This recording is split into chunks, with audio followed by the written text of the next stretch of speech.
There are so many people who are lonely, and there's more and more research showing the psychological impact of loneliness on a person's well-being. It's so sad. It's so sad. And as I'm sitting at the beach right now, I'm thinking about all the times where I spend time by myself.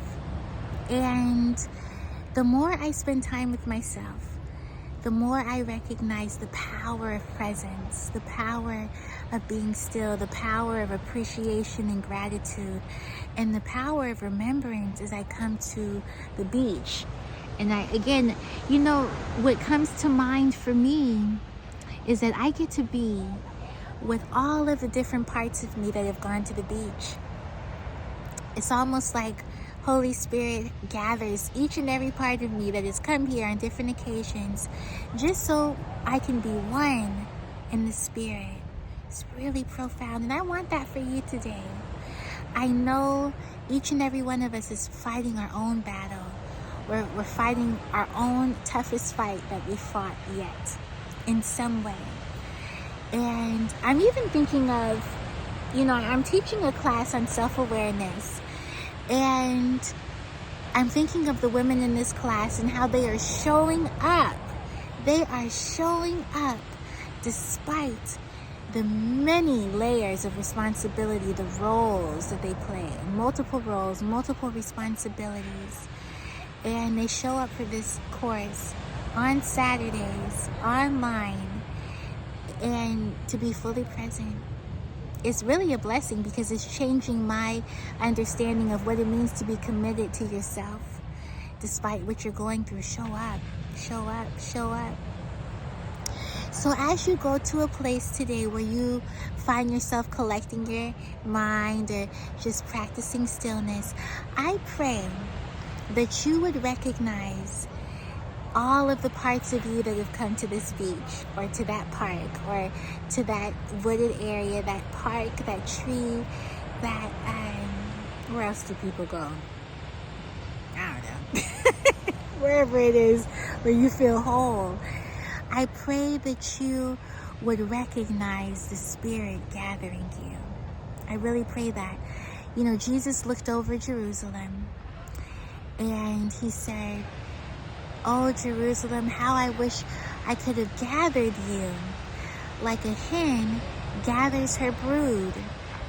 And that's really prolific because when I think of the person of Jesus, Hamashiach, the Messiah, I think of how he experienced every human emotion, including grief and all the emotions that are clustered into that experience of grief.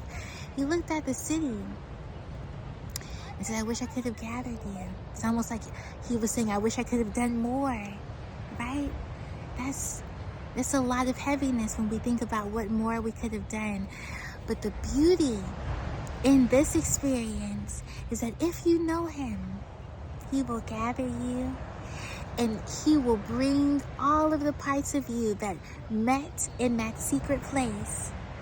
Ooh, that's so exciting.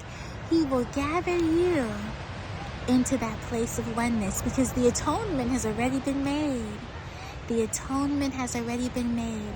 So do not be discouraged today. Do not be discouraged because what happens is we feel lonely and we make certain decisions based off of how we feel. And what we feel is not the whole truth. And I want to say this, the whole thing of my truth, your truth, the truth cannot be divided. The truth cannot be divided. There's dimensions to it. But we got to stop thinking that, oh, well, that's theirs and this is mine. And that. No. Now there is the truth of our experience. And in the truth of our experience, and I got that phrase from Iyanla Van Zandt, in that phrase, in the truth of our experience, we recognize there is truth in what we are experiencing. And it lifts us up from thinking, oh, this is mine and that's yours. Because again, the truth can't be divided. The truth doesn't require our belief. And the truth does not need to be defended. Okay? And the truth heals. Yes, it can hurt. but it really is our relationship to the lies. It's our relationship to the distortions that make the truth look like it hurts. Really, the truth is unveiling things that we have been avoiding, and now it feels like pain. But is it the truth that's hurting you? Or is the truth that's trying to heal you, and you got to change your relationship to what's been hurting you? Something to consider. So, as you go to that special place, that secret place where you practice being still, may you experience the Spirit gathering you, and may you experience that oneness. I was told today that the backup on the bridges in the Bay Area was due to a medical emergency. Someone wanted to end their life. And I don't know anything about the person. I have no details, but there are so many people who want to end their lives because of how they relate to the truth of their experience. And it's really deep, it's really complex, and now is the time for us to, for those who are willing, now is the time for us to make that change and to really recognize what time it is, because we don't know how much time we have. I hate to be really severe and morbid, but we don't know. We don't know. So I bless you. I want the best for you.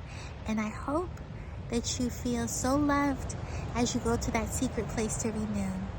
God bless you.